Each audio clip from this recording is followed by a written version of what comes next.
Hello everyone. अभी की इस पैंडेमिक और लॉकडाउन की सिचुएशन में एक बहुत छोटी सी एडवाइस मैं आपके साथ शेयर करना चाहती हूँ। That start where you are, use what you have and do whatever you can. मतलब जहां भी हो वहां से शुरुआत करो। जो भी रिसोर्सेज होते हैं अवेलेबल उन्हें यूज करो और जो भी कर सकते हो वो करो। आप अपने नेटिव प्लेस पर हैं, शहर में नहीं है, फैसिलिटीज अवेलेबल नहीं है, बहुत लिमिटेड रिसोर्सेज है।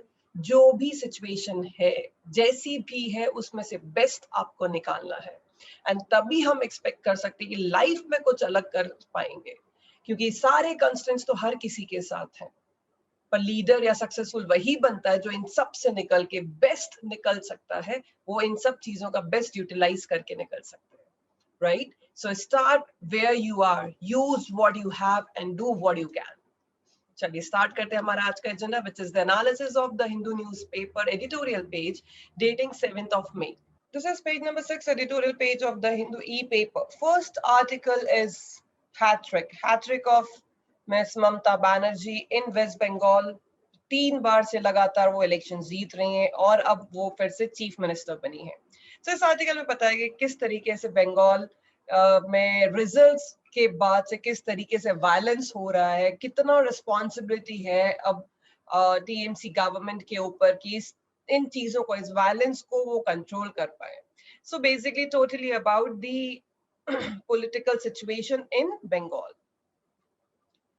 Next article is social murder and the missing state. This is the situation which the citizens of India are facing in the hospitals.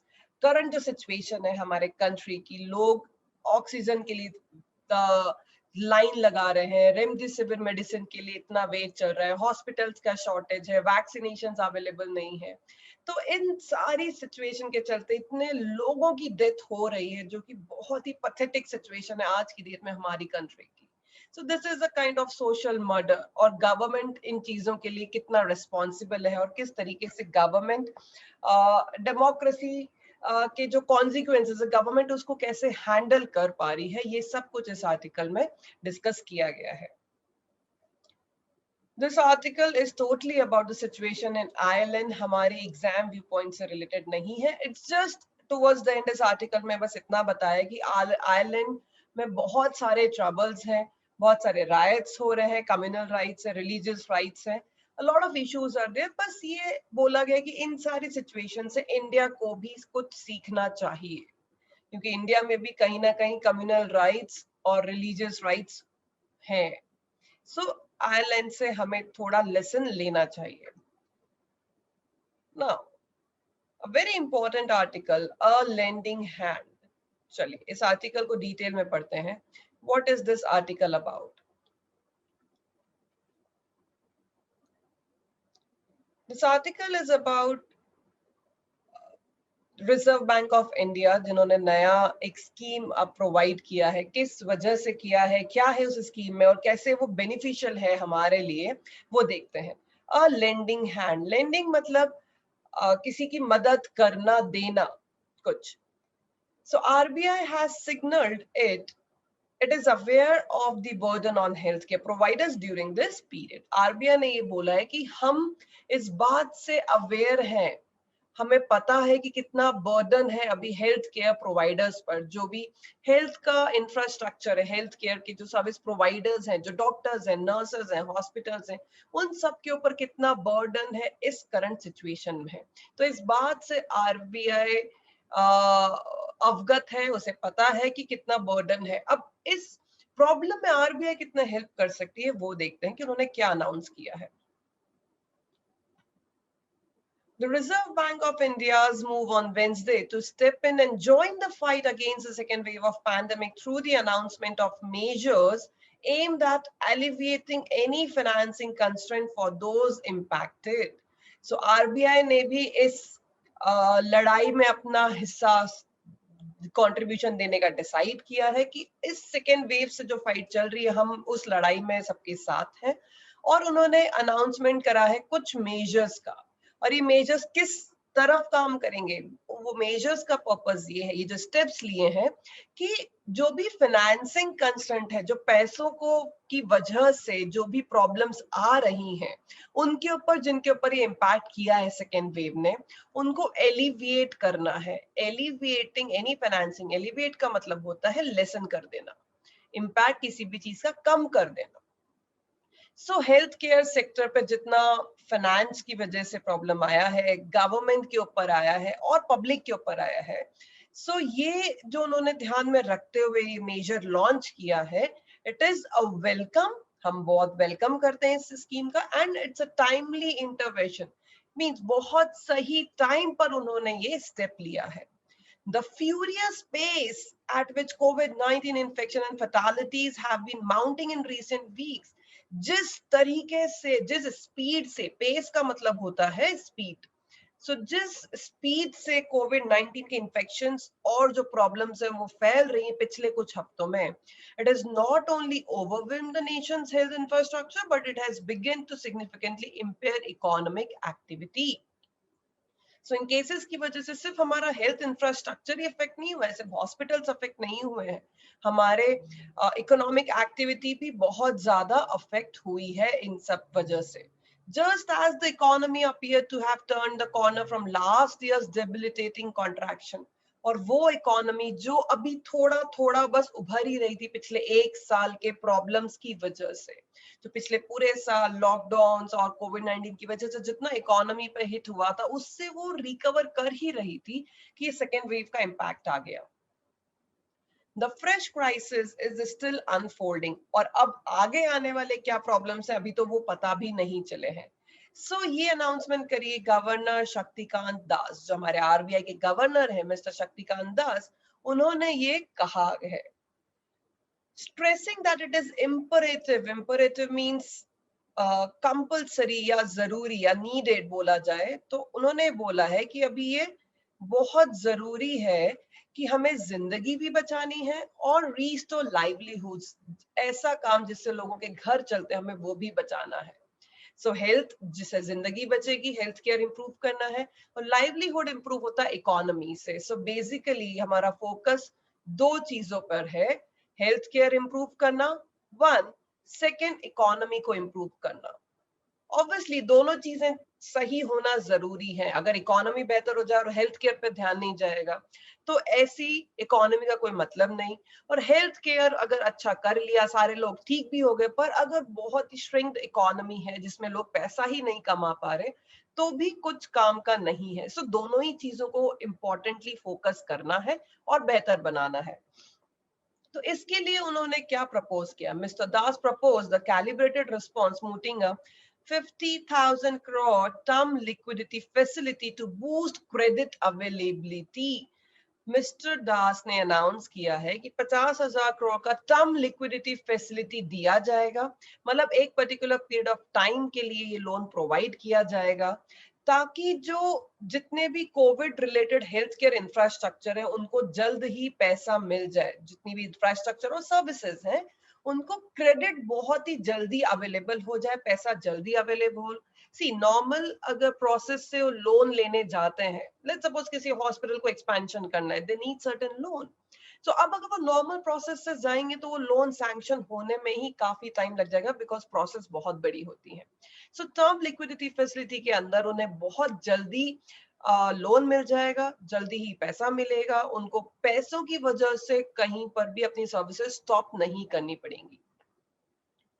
Lenders have been urged to expedite. Expedite means speed up. जल्दी जल्दी करने के लिए बोला है कि कुछ भी प्रोसेस स्लो नहीं होना चाहिए, कहीं रुकना नहीं चाहिए, एक्सपेडाइट हो जाना चाहिए, जल्दी से जल्दी ये पैसा लेंड करने का जो प्रोसेस है वो बहुत प्रायोरिटी सेक्टर में डालिए, मतलब इसको प्राथमिकता मिलनी चाहिए इस स्कीम को, इंक्लूडिंग वैक्सीन। और ये किनको मिलना चाहिए इसका बेनिफिट?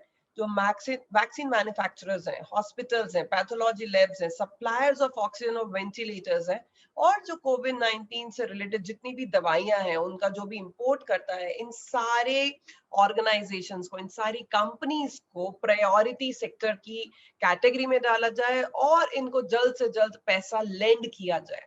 सी लेंड का मतलब उधार होता है, कि आपने किसी को पैसा दिया इन एक्सपेक्टेशन कि after a certain point of time वो आपको पैसा रिटर्न आएगा. This is not at all donation कि बस दे दिया है आप अपना काम करो. No, it is not so. इस गलतफहमी में नहीं रहना कि लेंड का मतलब होता है कि बैंक्स ने पैसा दे दिया उनको काम करने के लिए. नो, लेंड का मतलब होता है कि पैसा फिर से रिटर्न तो करना ही पड़ेगा.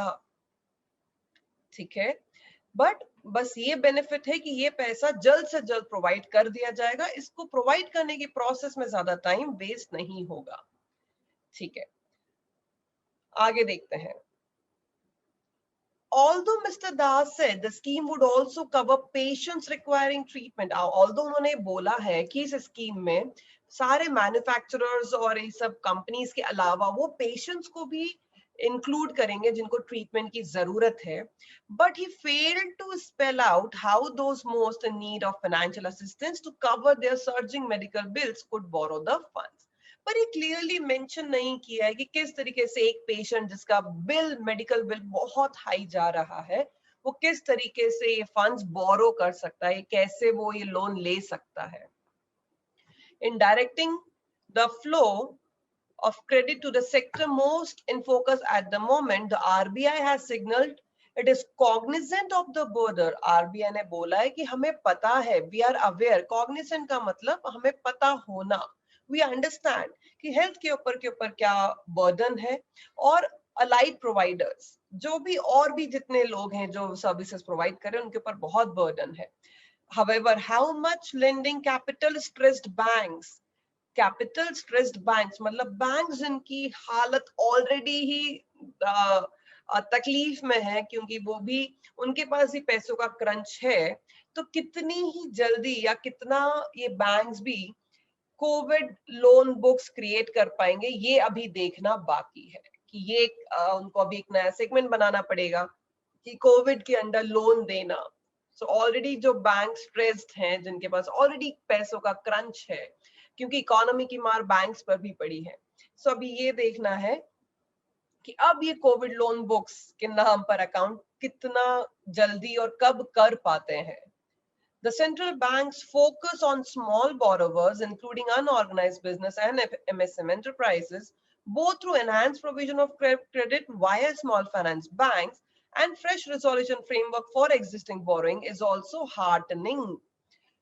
अब सेंट्रल बैंक का फोकस एक और जगह पर है. उनका फोकस है छोटे छोटे लोन लेने वाले लोग, बड़ी कंपनी नहीं, छोटी कंपनीज जो अनऑर्गेनाइज्ड बिजनेस, जरूरी नहीं है कि बड़ी बड़ी व्हाइट कॉलर बिजनेसेस हो, छोटे जो एंटरप्रेन्योर्स है उनके ऊपर भी फोकस है.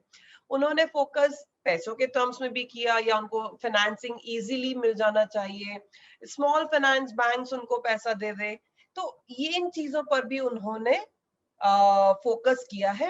And this is heartening. ये बहुत ही अच्छा स्टेप है because as these economic participants were already among the worst hit during the last year's contraction, क्योंकि ये वैसे लोग हैं जो ऑलरेडी जिनके ऊपर बहुत मार पड़ी है पिछले साल के पूरी इकोनॉमी की वजह से. पिछले साल जो कोविड-19 का सिचुएशन था उसकी वजह से ये छोटे जो बिजनेसेस थे, छोटे छोटे लोन्स लेने वाले लोग थे, उनके ऊपर बहुत मार पड़ी क्योंकि अब वो लोग अपना लोन कैसे चुकाएं, उनके सारे बिजनेसेस बंद हो गए. However, अब इसमें contradiction देखिए क्या आता है. However, the norms laid down for resolution including the proviso that अब इस norm में एक चीज और कर दी है that only those borrowers who had not already availed of restructuring assistance and whose loans were standard as on March 31, 2021 would be eligible. मतलब इस स्कीम में सिर्फ वही लोग हिस्सा ले सकते हैं जिन्होंने एक बार भी बेनिफिट नहीं लिया है, जिन्होंने अपने रीस्ट्रक्चर करने के लिए, अपने बिजनेस को बूस्ट करने के लिए सपोर्ट नहीं लिया है एक बार भी. सिर्फ उन्हीं लोगों को ये बेनिफिट दिया जाएगा.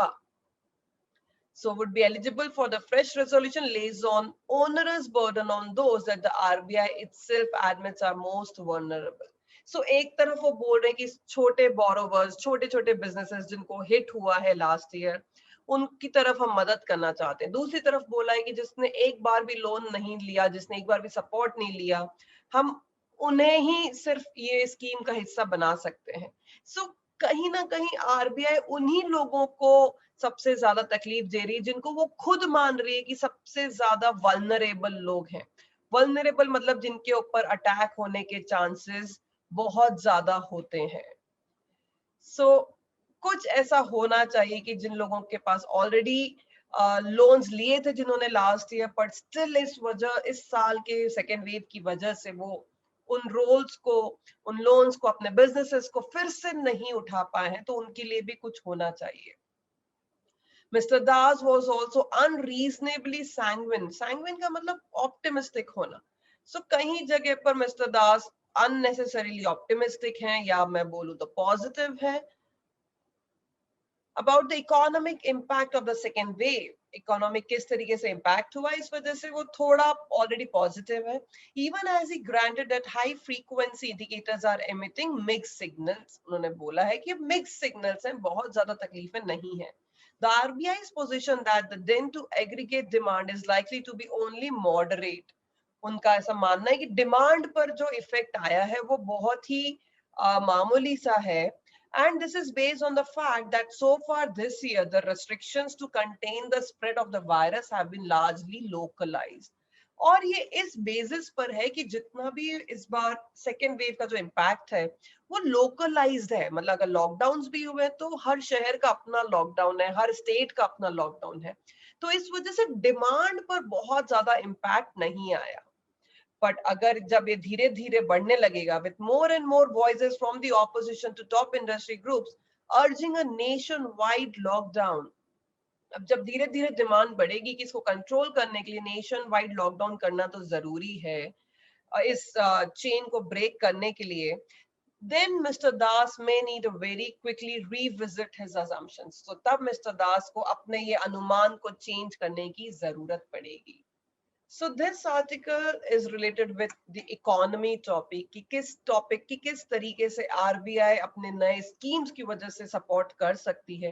क्या ये स्कीम एक्चुअली बेनिफिशियल है या फिर ये सिर्फ दिख रहा है कि 50,000 करोड़ का टर्म लिक्विडिटी दिया है, बट क्या ये एक्चुअली इसका बेनिफिट सिटीजन्स तक पहुंचता है, या ये सब भी इस प्रोसेस में कहीं ना कहीं रह जाएगा, या इसका प्रोसेस ऑलरेडी इतना टफ होगा कि इन लेंडिंग्स को लेना बहुत ज्यादा टफ हो जाएगा। सो नाउ आपके ऊपर ही डिपेंड करता है कि आप ये रिसर्च करें कि आरबीआई का रिसर्च किस तरीके से है और क्या क्या गाइडलाइंस आरबीआई ने दिए हैं। चलिए, this is all about today's session. Thank you so much everyone. Take care of yourself and stay home and stay safe.